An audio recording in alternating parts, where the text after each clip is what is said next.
Kisah Jurej, orok berem bisa nyarita. Teu aya saurang oge anu bisa nyarita nalika keur orok berem kajaba tiluan. Nyaeta Nabi Isa putra Maryam, orok di zaman Jurej jeung orok anu hiji deui. Saha ari Jurej teh? Jurej teh nyaeta hiji jalma anu kacida getol ibadahna.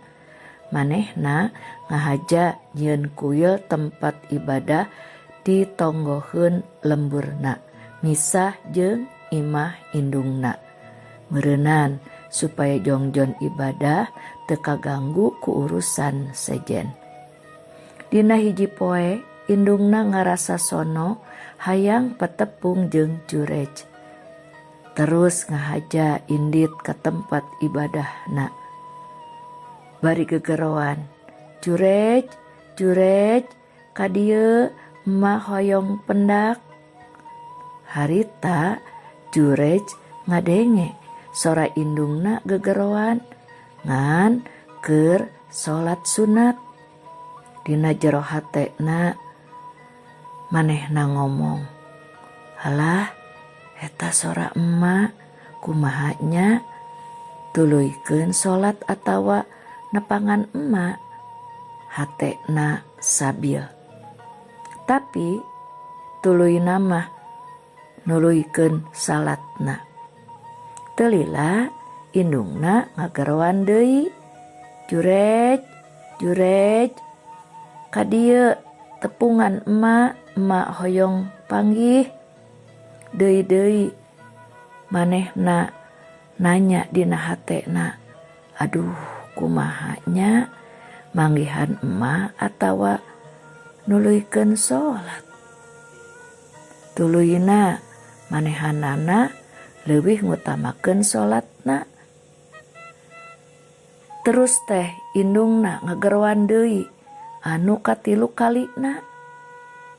Tapi sigana Jurej tetep milih nuluikeun salatna nepikeun ka indungna ngarasa kasigeung hatena. Asa teu dihargaan kunu jadi anakna. Bakatku ngarasa nyeri hate ngan pok wae indungna nyarita.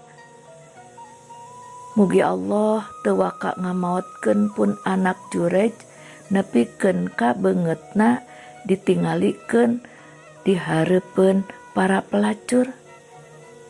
Geus ngomong kitu mah terus weh indungna ninggalkeun tempat Jurej.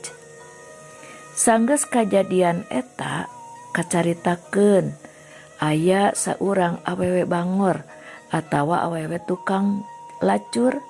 Manehna ngomong susumbar hayang meruhkeun Jurej si tukang ibadah. Hayang ngagoda Jurej supaya Jurej daek cinah jeung manehna. Tuluy manehanana datang ke tempat ibadahna Jurej. Bari satekah pola ngagoda jeung ngarayu Jurej supaya daek cinah jeung manehna. Tapi Jurej tetep pengkuh, tetep nolak teu kagoda saeutik oge. Malah tungtung nama wani ngusir ka awewe bangor eta supaya indit di tempatna. Jigana si awewe tukang lacur teh ngarasa keheul panggodana teu dilayanan. Nya tungtungna manehanana neneangan mangsa. Terus weh kabeneran kapanggih atawa papanggih jeung saurang lalaki tukang ngangon sapi anu imahna teu jauh di tempat Jurej. Si awewe ngadatangan eta lalaki tukang ngangon ngahaja ngagoda jeung ngarayu nepikeun ka tungtungna kajadian wae jinah. Teu lila ti harita eta awewe kakandungan nepikeun ka brol ngalahirkeun.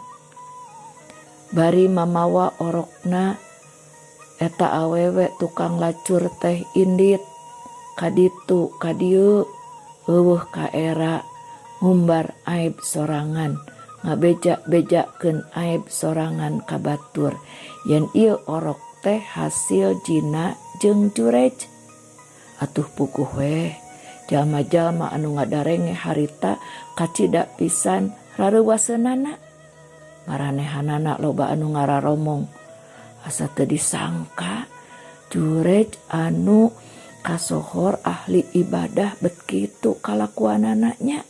Matak ngerakeun urang dinya jeung matak ngotoran nama baik lembur. Tungtungna beja eta kadangueun ku raja. Terus si awewe dipanggil si Namayun ka anjeunna. Ari orok anjeun teh saha bapakna? Muhun jurej, ceuk eta awewe. Jurej anu ahli ibadah teh sumuhun leres cenah teu euleum-euleum. Antukna raja miwarang ka jalma-jalma geura ancurkeun kuil milik jurej. Jeung geus kitu geura bawa manehna ka dieu. Teu lila ti harita jalma-jalma anu hatena ngarasa emosi ngancurkeun tempat ibadah jurej nepikeun ka rata jeung taneuh. Tuluyna jurej diabringkeun sina ngahadep ka raja bari leungeunna diborogot. Di sapaparat jalan jalma-jalma laloba nu naringali marelong ka manehna bari nyaleungseurikeun teu saeutik anu bari nyarekan. Jurej terus we leumpang nepikeun ka ngaliwatan jajaran awewe-awewe tukang lacur. Ningali kitu jurej ngan ukur bisa senyum atawa seuri. Raja naros, saha ari ieu? Jurej malik naros, naon maksadna? Nya ceuk ieu awewe yen orokna teh hasil jinah jeung anjeun. Nah bener eta teh. Duh, abdi mah teu rumaos. Sok atuh buktikeun, saur raja. Cing, di mana eta orok teh? Ceuk jurej. Terus jalma-jalma nuduhkeun yen eta orok keur diais ku indungna. Terus weh jurej ngadeuketan eta orok bari nepuk tonggongna pok nanya, "Yeuh orok beureum, sok bejakeun saha sabenerna bapa anjeun?" Jalma-jalma anu nyaksian harita bener-bener ngarasa teu ngarti naon maksudna jurej nanya ka orok beureum. Pan di mana-mana oge orok beureum mah can bisa ngomong, can bisa ngajawab pertanyaan. Tapi naha bet nanya ka orok, ah dasar jurej. Naha atuh teu disangka-sangka eta orok beureum teh bet ngajawab. Sorana jelas pisan ngoncrang. "Bapak abdi mah tukang angon sapi," cenah. Ngadenge kitu jalma-jalma harita kaabus raja kacida reuasna sakaligus heran jeung takjub. Tungtungna maranehanana marenta dihampura ka jurej. Lamun kitu urang adegeun deui atuh tempat ibadah jurej teh anu geus diancurkeun. Naha rek diadegeunana tina emas, saur raja. "Sawios teu kedah," ceuk jurej.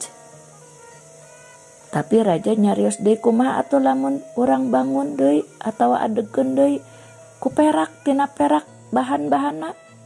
"Ah sawios entong," saur jurej. "Jadi atuh rek tina naon? Pan anjeun teh meureun perlu ibadah. Sabab kami oge geus ngarasa salah, geus ngancurkeun kuil anjeun," saur raja. nya upami hoyong-hoyong teuing mangga bangun deui mangga we adegkeun tempat ibadah teh tina bahan anu sapertos biasa ceuk Jurej. Sigana panasaran eta raja teh nyarios ka Jurej, naha tadi anjeun basa ngaliwat ka jalma-jalma, basa ngaliwat ka jajaran tukang lacur bet senyum. Jurej ngawaler, abdi senyum sabab abdi parantos terang yen hal ieu teh tos pasti kaalaman ku abdi akibat doa pun biang ka abdi. Kitu waleran Jurej. Baraya cak sakitu heula nya mugi ieu carios teh jantan pelajaran kanggo urang yen urang teu kengeng awon ka sepuh terutami ka ibu. Tapi sawangsulna urang nu janten sepuh ulah sok nyarios teu pararuguh kanu janten putra sabab cariosan sepuh terutami ibu janten doa kanu janten putrana.